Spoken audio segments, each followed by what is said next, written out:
Now that the audience is assembled for the musician's brooded first contact with an instrument we can't yet visualize and cannot imagine what it could be made to sound like.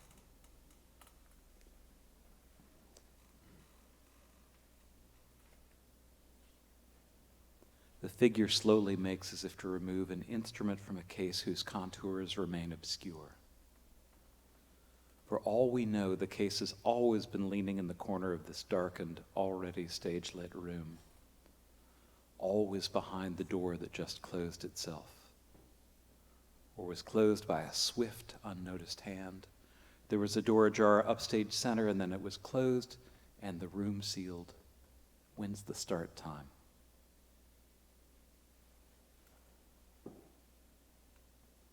The instrument waits in a case that's free of the first sign of wear. For all we can see, it looks as if it has never left this room.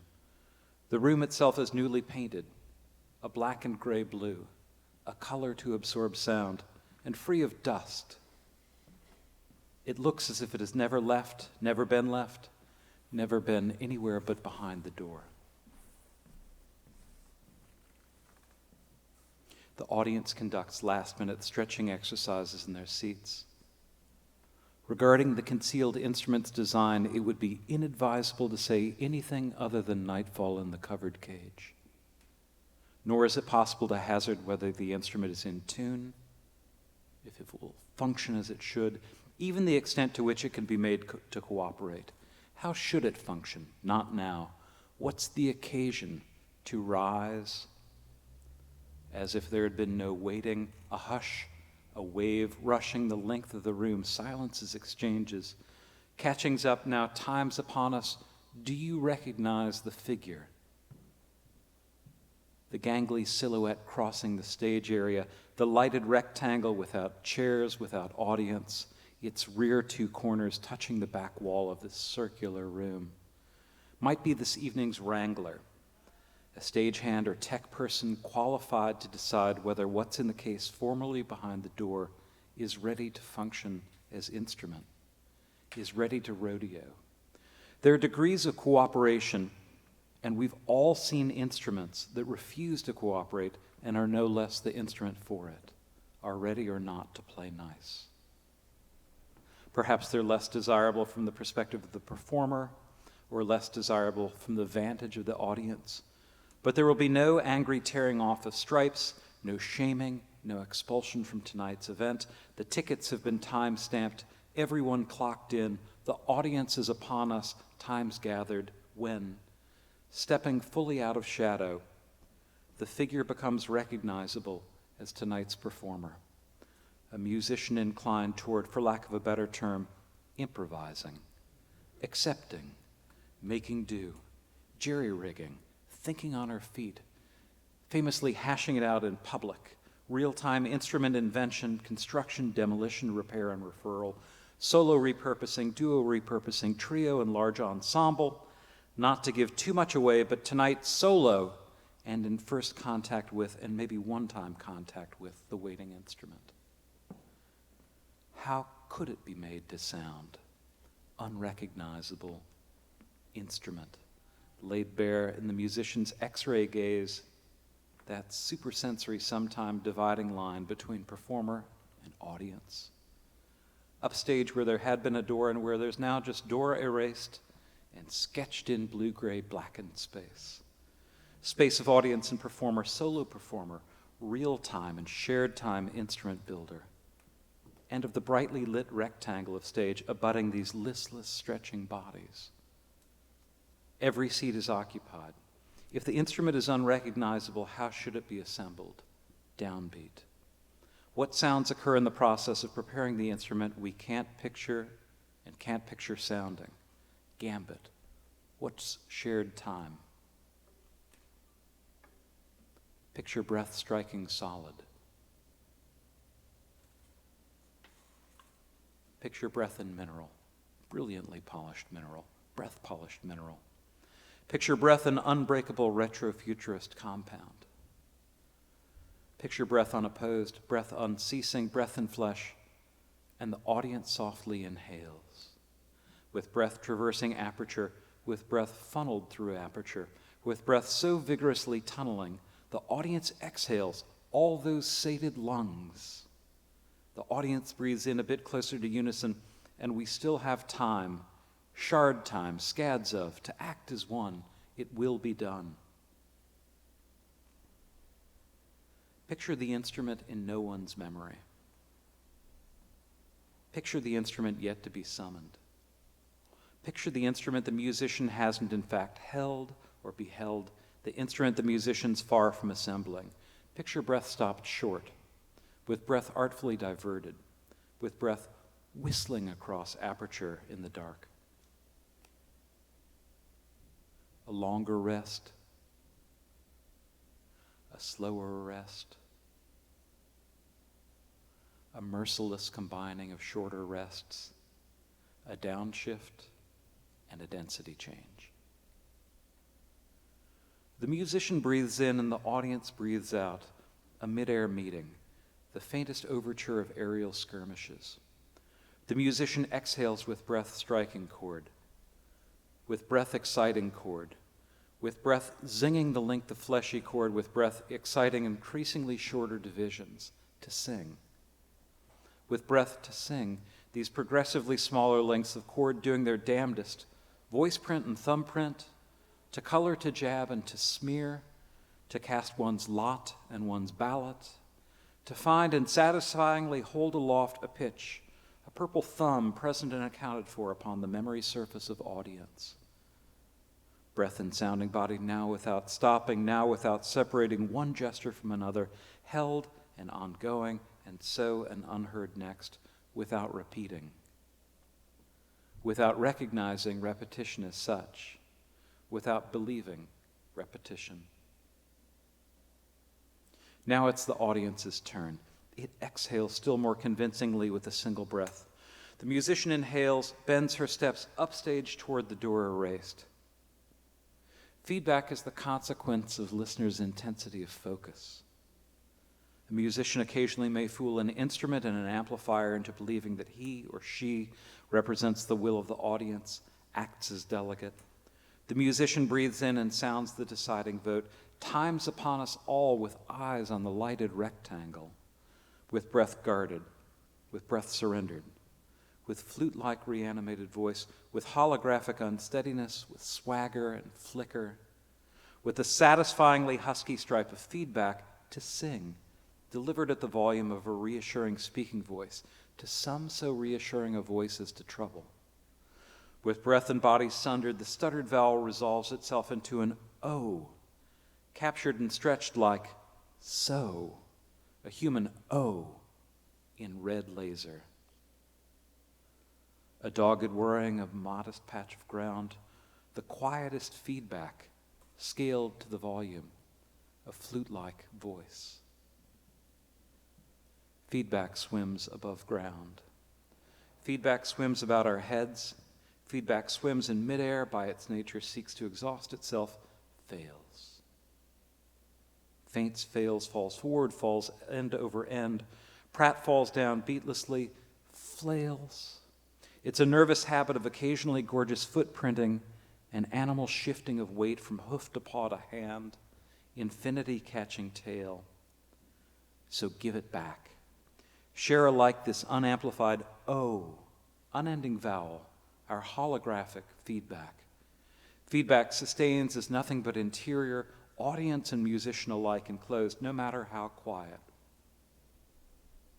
A rip curl closes, a ribbed sphere, a magnetically charged interior. Feedback impresses not as object, but as location, even this O. Unprepossessing feedback, so.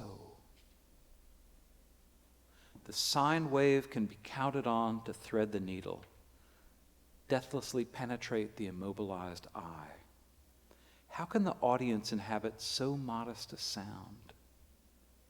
Indifferent feedback where there had been a door, sound to envelop a lighted rectangle, and more. A diagnostic red laser touches retina, radically expands. So quiet inside this O. And yet upon us it seizes breath. It holds breath.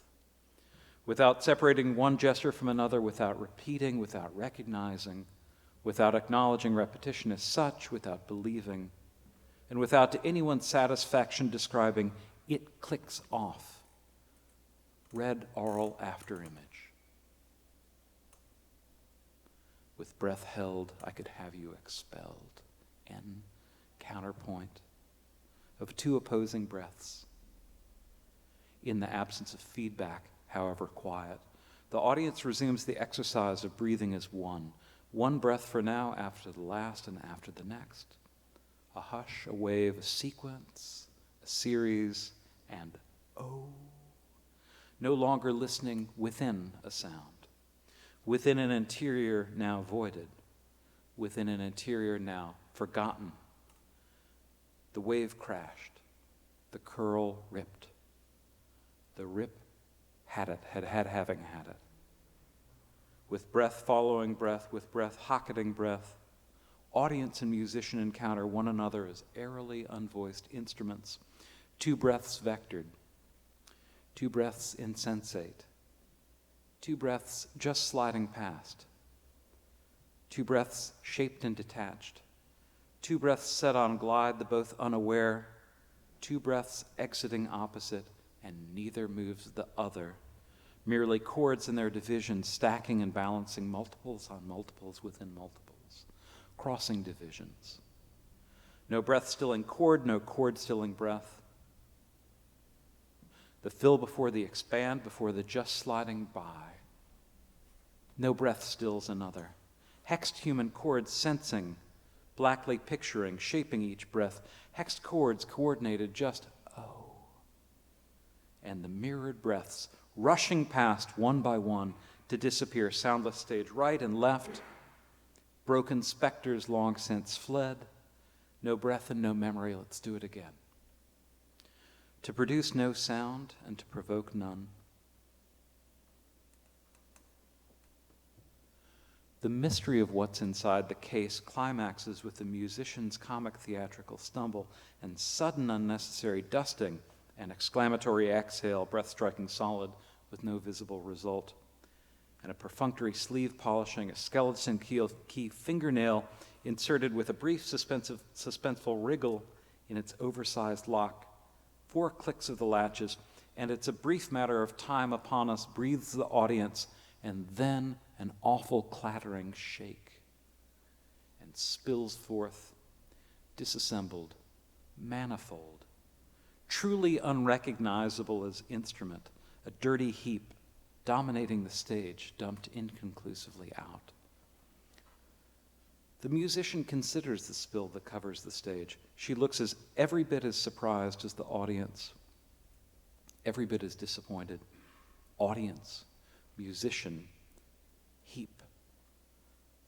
The performance begins again with the selection, inspection, and sounding of parts, the categorizing and the sorting of parts, the task of sounding parts individually, parts representing any number of potential instruments to emerge from, to be assembled from cast-off elements slumbering within the pile. For some in the audience, the process begins with the least urgency, the least physical effort, and not without provocation. In the absence of mind's eye, touch. In the absence of mind's eye, breath striking. In the absence of scale, degree, even continuum. The performance initially impresses as little more than pauses, hesitant touches, and nearly soundless breaths. The musician walks lightly atop the heap of parts, lest it should shift and she damage the instrument or herself be injured. She steps cautiously and comes to a halt only with exquisite care. The audience attunes to landslide, cratering, potential onstage avalanche. With the tenuous footing, she bends down to select from this filthy, rusted glacier a promising pebble covered in blue cellophane. Before the marveling audience, she unwraps a piece of translucent candy, pops it into her mouth. One part vanished just like that. The heap appears to all eyes undiminished. The musician paces and the audience stiffens. The musician bends at the waist, shakes her head, and resumes her slow steps, sifting through the rubble with her feet, from time to time squatting or kneeling down to gather a handful of detritus, to select, to sift, to let fall, and occasionally to sound the individual piece, whether by striking, squeezing, blowing, rubbing, chewing, or swallowing. Footsteps through the snowdrift in self-interrupting sequence. A slow march. A frozen march, an icebreaker. Surely the instrument need not be so complex. Of how many pieces should it be composed? Nothing requires it to be so artfully scavenged a thing. The musician's criteria remain obscure, are glimpsed only intermittently through abrupt assemblages and sculptural false starts. She sounds the search for the right handful. This is a solo performance. How labor-intensive an instrument can one individual execute in the time that's upon us? Bowerbird amid the spill. To assemble to her satisfaction, however irrelevant that word, the audience sinks deeper into its seats. We may be hard to read out here in the darkness, but we're not without concern. The effect of the audience on the tempo of unfolding, on scale, given the tempo of this, our exhale. The musician's pacing gradually begins to reshape the heap, to sculpt with her feet the starting gun spill, the rusted fishes and loaves. Once there was a door in simpler times before the performance began. Now the instrument's case lies within the heap. The musician continues to truffle-wrapped candies, absently popping trompe-l'oeil chunks from a tetanus-blooming glacier. Patient, distracted steps, and her at times calf, knee, or waist-deep wading reorganize the pile into a series of ridges and paths. One can foresee the performer sinking herself into a system of canals, locks, lunar lanes, of shoulder-height sheer faces, of paths between piles, landscape. The audience surges. It leans forward as one and completes the circuit of shoulders brushing shoulders, electron leaps of shared commitment and empathy, hard-won mutabilities for alien criteria. For the devising of tonight's great icy Kentucky and its on-the-fly Canal Street, Division Street, Washington, Jefferson, Market, Walnut, Chestnut, MLK, Malcolm X, and Muhammad Ali Boulevard. For spectators intending intensification of focus, briefed or breathed in the perception of such and the suspension of touch, shoulder to electro-quavering shoulder. Send it down the line. Here it comes again, echoing at you and sweeping past. Greetings to your neighbor, a minuscule leap, and no one needs to understand the math. Intending a wave, intending an arc, revisiting points along a circuit. The most helpful member of the audience suddenly locks onto the presence of a partially disinterred music stand. He springs from his seat to dig and to separate stand from heap, and in the process alters in countless ways the instrument in the making. After the music stand is placed just so, a flag marking the Iwo Jima of his precise specifications, he turns to the musician and impatiently gestures with, for all to see, 3 taps on an imaginary wristwatch. Shall we start? Don't tell me that we began who knows when. Don't snow me, don't snow us all with explanations of performance immemorial and the intermittence of listening, an accelerated pantomime of a snore and jerking awake. Time was when, upon whom? The musician gapes, blinks.